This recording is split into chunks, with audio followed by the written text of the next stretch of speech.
What's going on, everybody? Welcome back to Apex Autos. If you're new here, this is the channel where we bring you up close and personal with the wildest, most exclusive machines on the planet, and today, my friends, we have an absolute monster sitting behind me. This is the 2026 Ferrari Purosangue, and I am beyond excited to walk you through every single inch of this thing.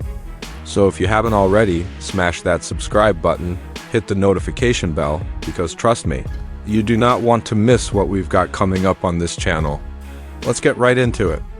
Okay, so let's start where you always start with a Ferrari. And that's the front end, because honestly, this is where the drama begins. Look at this face. Ferrari did something really interesting here, because instead of going with the traditional prancing horse grille that we're used to seeing on cars like the Rama or the 296, they went with this split headlight design that almost looks like it's glaring at you. These slim LED daytime running lights stretch across the nose, and then the actual headlight clusters sit just below them, tucked into these aggressive little pods. It gives the car this predatory, almost feline look, like it's ready to pounce the second you touch the throttle. Now check out this hood. You see this massive power dome right in the center? That's not just for show, that's telling you there's a serious engine underneath, and we'll get to that in a second. The way the bodywork flows from the hood down into the fenders, you can see the muscle in this thing. These pronounced wheel arches housing what I believe are 22-inch forged wheels up front. And look at this front splitter and the aero work down here at the bumper. These vertical air intakes are functional. They're feeding cooling to the brakes and helping manage airflow underneath the car at speed. Everything on this car has a purpose. Nothing is just decoration, and that's very, very Ferrari. And can we talk about this stance for a second? This thing sits low, wide, and planted, even though underneath it's riding on an SUV-based platform.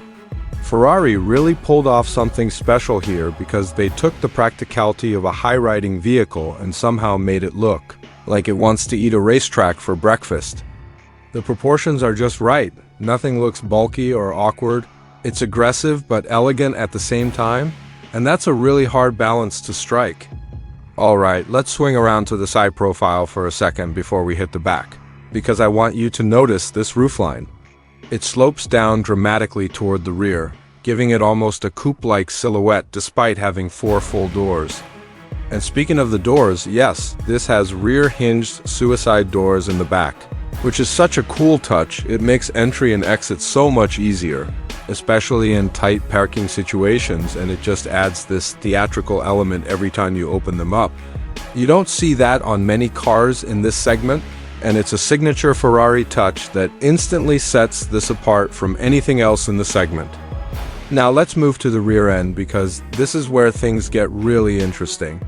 The taillights are these slim, horizontal light bars that wrap around the back, giving it a really wide, planted look when you're staring at it from behind. Underneath, you've got quad exhaust tips, which tells you everything you need to know about the soundtrack this thing is capable of producing. The rear diffuser is massive, it's aggressive. It's got these vertical fins that channel air out from underneath the car, reducing lift and keeping everything stable at high speed.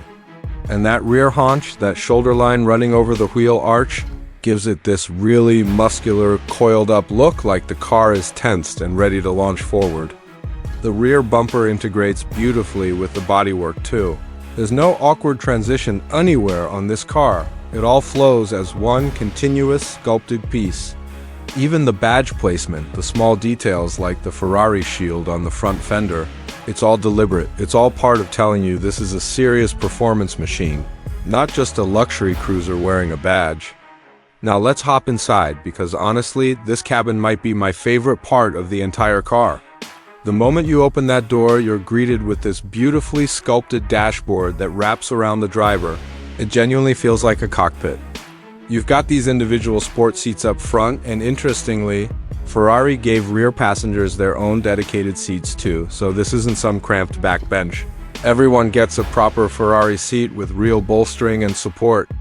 Look at the steering wheel. This is that signature Ferrari design with all the controls integrated right into the wheel itself. the Manettino dial for switching drive modes. The indicators, even the start button, it's all right there at your fingertips, so you never have to take your hands off the wheel. Behind it, you've got a fully digital instrument cluster, crisp, configurable, and directly in your line of sight. The center console flows down from the dash in this dramatic waterfall style, and there's a secondary display for the passenger too, so whoever's riding shotgun can stay just as engaged, checking performance data or just enjoying the ride. Material quality in here is off the charts. We're talking soft touch leather everywhere, contrast stitching, real carbon fiber trim pieces, and that new car smell that honestly might be the best smell in the automotive world. The seats themselves offer great visibility given how low you sit. And there's genuine cargo space in the back too, so this thing is shockingly practical for something that looks and drives like a supercar. Under the hood, we're expecting this to carry Ferrari's twin-turbo V12 or a hybridized powertrain pushing out serious horsepower, capable of rocketing this SUV from 0 to 60 in the low 3-second range, which for a vehicle this size is genuinely mind-blowing. Ferrari really managed to build something that drives like a sports car but seats a family, and that's an incredibly difficult thing to pull off. So that's the 2026 Ferrari Purosangue, front to back, inside and out. Honestly, this might be one of the most impressive vehicles we've covered on this channel. The design, the engineering, the way it balances performance with everyday usability, it's just next level. Let me know down in the comments what you guys think. Would you daily drive something like this? Make sure you're subscribed to Apex Autos so you never miss a video. We've got way more incredible cars coming your way very soon. Thanks so much for watching. I'll catch you in the next one. Peace.